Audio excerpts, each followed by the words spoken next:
Good afternoon, everybody. Well, more than ever, your companies are asking for agency quality work and agency level service from your in-house teams. And from an in-house perspective, when you take a step back, that might feel like the odds are a little stacked against you because expectations are as high as ever.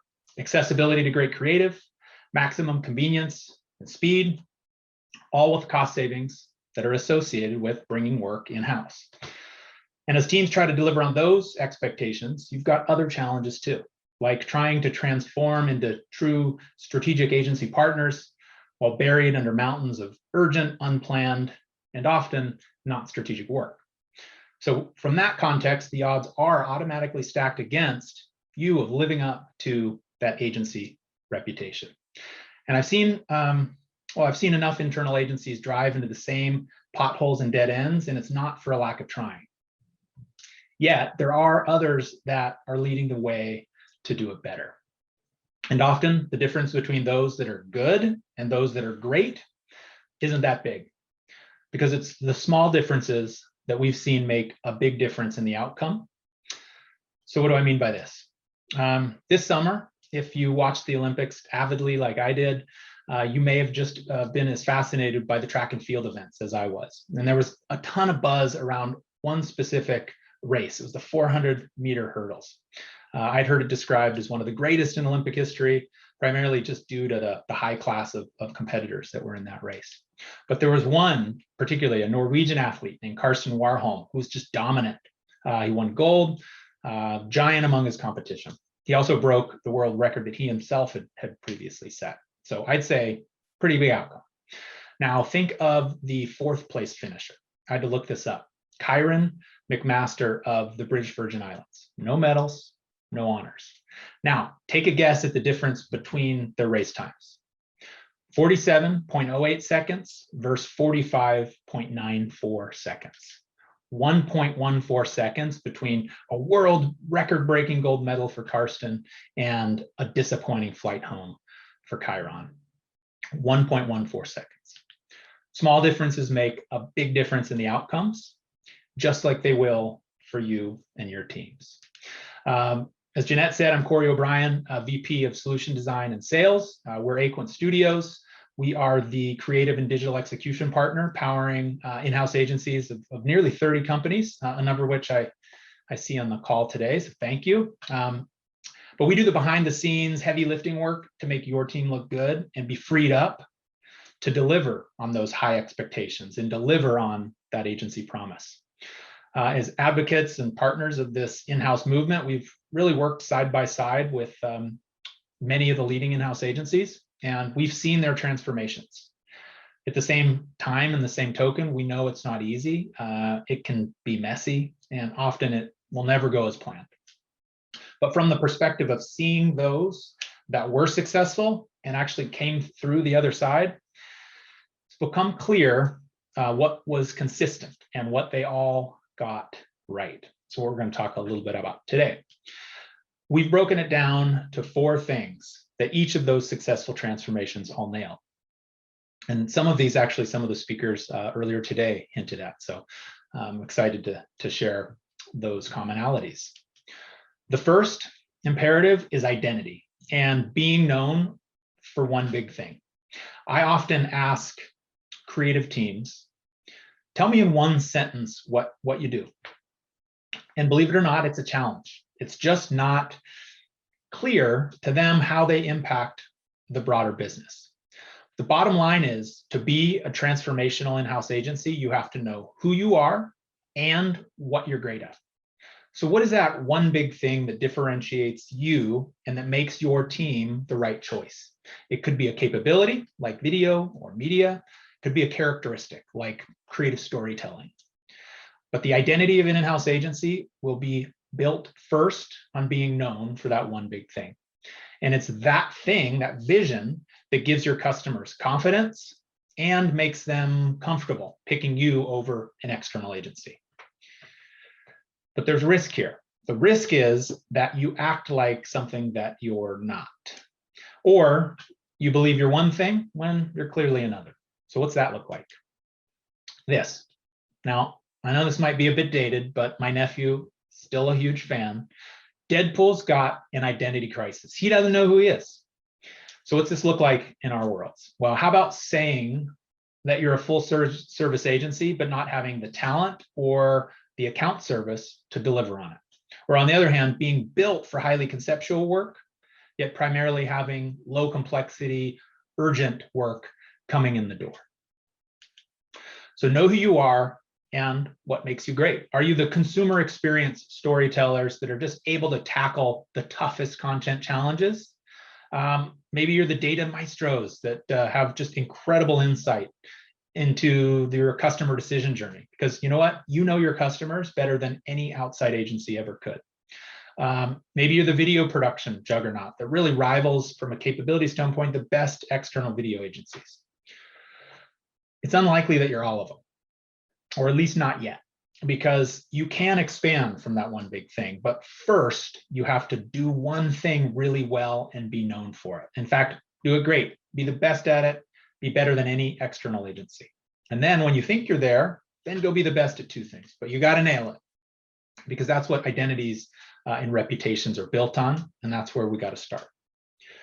Okay, now there's a second thing related to identity. It's come up earlier today. You've got to know where you stand against your vision, against your one big thing. And I mean really where you really stand. Kate from Pandora talked about the importance of asking for feedback on your team. Sounds simple, but stakeholder surveys, sit downs, you got to peel back the onion. And I know it can be uncomfortable, but you got to do it. You got to do it. And when you take stock of what your customers perceive your identity to be versus maybe what you do, I want you to know there's very likely going to be a perception gap. And honestly, that's okay. Because once you've sat with it, and perhaps maybe once you've swallowed that, you'll realize that there's actually something you can do about it. For instance, if you don't have the right players, there are services out there that can help you level up. Many different opportunities. But start with establishing that one big thing that makes your team great, and then ask, are we built to deliver on it? Are we built to deliver on that one thing? Because structure's the second imperative that we've identified. So ask questions like, do we have the right people and skills to match our identity and reputation? If we were starting a brand new agency today, are these the people that we'd hire to get us where we want to go? Are you and your leaders asking that? Do you have any future limiting players on the team?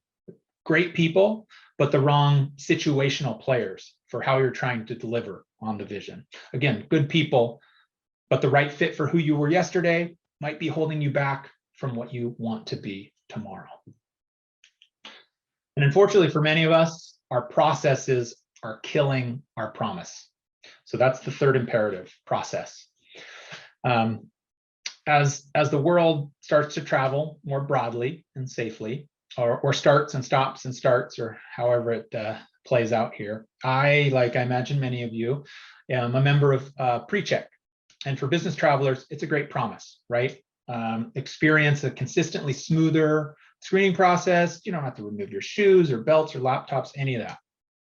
But between high frequency of random screenings, that little check mark being left off your boarding pass for no reason, or recently in my case, my account expiring 6 months before its expiration date, I can't count on the time savings consistently enough, and I end up arriving at the airport at the same time I did prior to having that service. Now, I don't complain to them. I've just gotten or accepted that mediocrity, accepted those mediocre processes and gotten used to it, accepted it.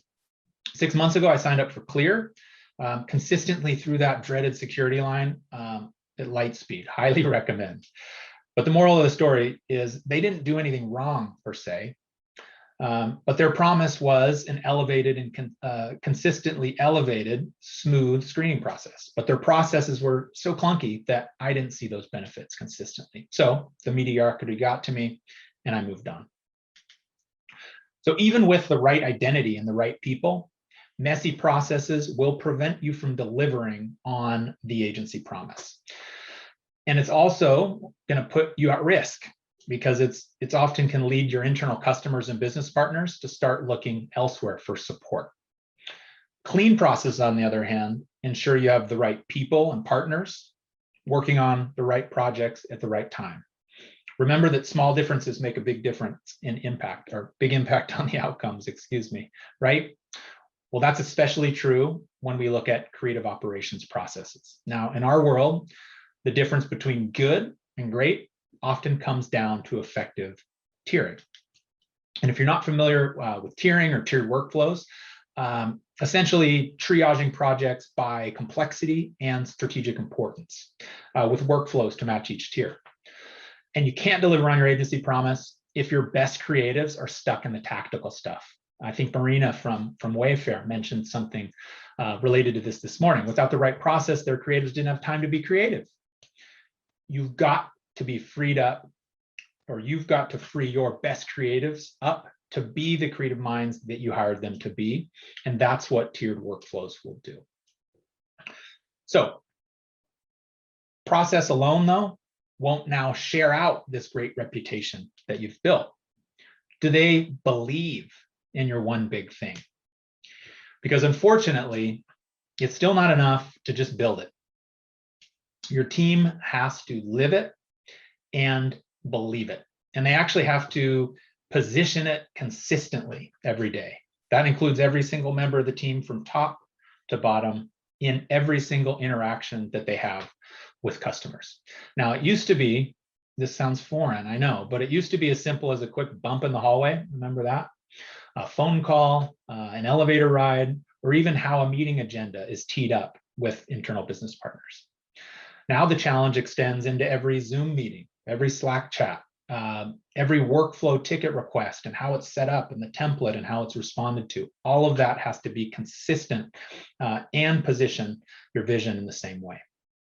So the bottom line is your team's got to believe in your vision and your reputation, and it's got to show up in every interaction that they have. Because creative people, the best creative people, want to go to work where great stuff is being done. It's consistent in some of the topics today. And it draws them in, right? And that's never been more true, especially in the challenging talent market that we find ourselves in today. Now, back in 2016, there was this Netflix show. My friends and colleagues have probably heard me talk about this a lot, but called Chef's Table. And an episode introduced me to a chef, Christina Tossi. She founded Milk Bar in New York City. And she makes these desserts that are made with milk soaked in her favorite childhood cereals. How amazing is that? That's her one big thing. And for those of you who haven't tried it, try it. But it's all about the nostalgia and the whimsy of childhood. And the show does a really good job of interviewing the staff and customers and hearing them talk about Milk Bar. And the positioning is so consistent and so authentic that, it's clear they love that one big thing. They buy into the vision. As a viewer, you buy into it. Now, fast forward from 2016 to today, that staff's grown nearly 400 across 19 locations.